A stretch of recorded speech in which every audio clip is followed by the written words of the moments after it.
ಅಂದು ಅಮ್ಮ ಮಗ ಅಂದವರು ಇಂದು ದೂರ ದೂರ ಆಗೋಗಿದ್ದಾರೆ. ಅಮ್ಮನ ಪರವಾಗಿ ಸದಾ ನಿಲ್ತೀನಿ ಅಂತ ಮಗನಂತಿದ್ದ ದರ್ಶನ್ ಹೇಳಿದ್ರು.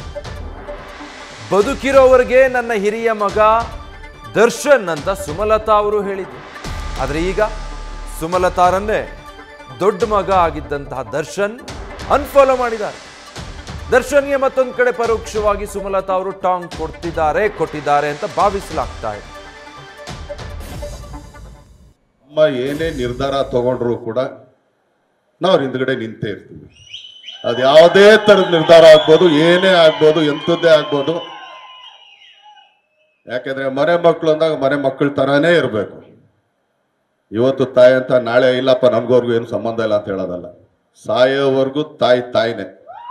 ಅಮ್ಮ ಏನ್ ಹೇಳ್ತಾರೋ ಇದೀಗ ಮಾಡು ಅಂದ್ರೆ ಕಣ್ಣು ಮುಚ್ಕೊಂಡು ಆಳ್ಬಾವಿಗೆ ಬೀಳು ಅಂದ್ರೂ ಬೀಳಕ್ಕೂ ರೆಡಿನೇ ನಾವು. ಯಾಕಂದ್ರೆ ಆ ಮನೆಗೂ ನಮಗೂ ಅಷ್ಟೊಂದು ಬಾಂಧವ್ಯತೆ ಇದೆ.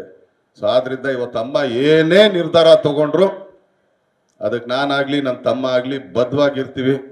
ಎಲ್ಲ ನನ್ನ ಆತ್ಮೀಯ ಸ್ನೇಹಿತರು ಕೂಡ, ಸೆಲೆಬ್ರಿಟಿಗಳು ಕೂಡ ಇಷ್ಟೊಂದು ಪ್ರೀತಿ ತೋರಿಸಿದ್ರೆ ತುಂಬಾ ಧನ್ಯವಾದಗಳು. ಹಂಗೇಳಿ ನಾನು 2 ಮಾತು ಮುಗಿಸ್ತೀನಿ. ಈಗ ಅಮ್ಮ ಮಾತಾಡ್ತಾರೆ. Thank you. ಮಾತಾಡ್ತಾ ಎಷ್ಟು ಭಾವುಕರಾದ ನನ್ನ ಹಿರಿಯ ಮಗ ದರ್ಶನ್ ಮರೆಯೋಕ್ಕಾಗಲ್ಲ. ಜೊತೆಲಿ ಮಾತಾಡ್ತಾ ಎಷ್ಟು ಭಾವುಕರಾದ ನನ್ನ ಹಿರಿಯ ಮಗ ದರ್ಶನ್ ಮರೆಯೋಕ್ಕಾಗಲ್ಲ. ಜೊತೆಲಿ ಮಾತಾಡ್ತಾ ಎಷ್ಟು ಭಾವುಕರಾದ ನನ್ನ ಹಿರಿಯ ಮಗ ದರ್ಶನ್ ಮರೆಯೋಕ್ಕಾಗಲ್ಲ. ಜೊತೆಲಿ ಮಾತಾಡ್ತಾ ಎಷ್ಟು ಭಾವುಕರಾದ ನನ್ನ ಹಿರಿಯ ಮಗ ದರ್ಶನ್ ಮರೆಯೋಕ್ಕಾಗಲ್ಲ. ಇದು ಇಡೀ ರಾಜ್ಯ ನೋಡಿತ್ತು ಇದನ್ನ. ಎಷ್ಟು ಅನ್ಯೋನ್ಯತೆ, ಎಂಥ ಬಾಂಧವ್ಯ, ತಾಯಿ ಮಗನ ಸಂಬಂಧ.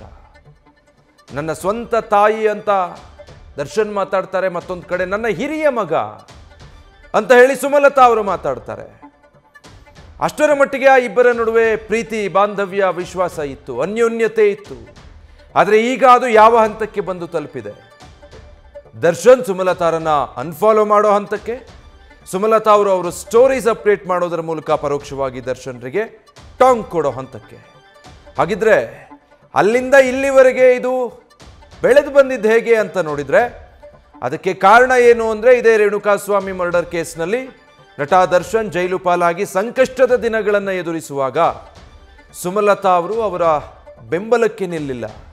ಜೈಲಿಗೆ ಬಂದು ಅವರನ್ನು ಒಂದು ದಿನ ವಿಚಾರಿಸಿಕೊಳ್ಳಿಲ್ಲ, ಅಥವಾ ಅದರ ಬಗ್ಗೆ ಬಹಿರಂಗವಾಗಿ ಏನನ್ನು ಮಾತನಾಡಲಿಲ್ಲ, ಬೆಂಬಲ ಕೊಡಲಿಲ್ಲ, ಕಷ್ಟ ಕಾಲದಲ್ಲಿ ಜೊತೆಗೆ ನಿಲ್ಲಲಿಲ್ಲ ಅನ್ನೋದು ಕಾರಣ ಅಂತ ಹೇಳಲಾಗ್ತಾ ಇದೆ.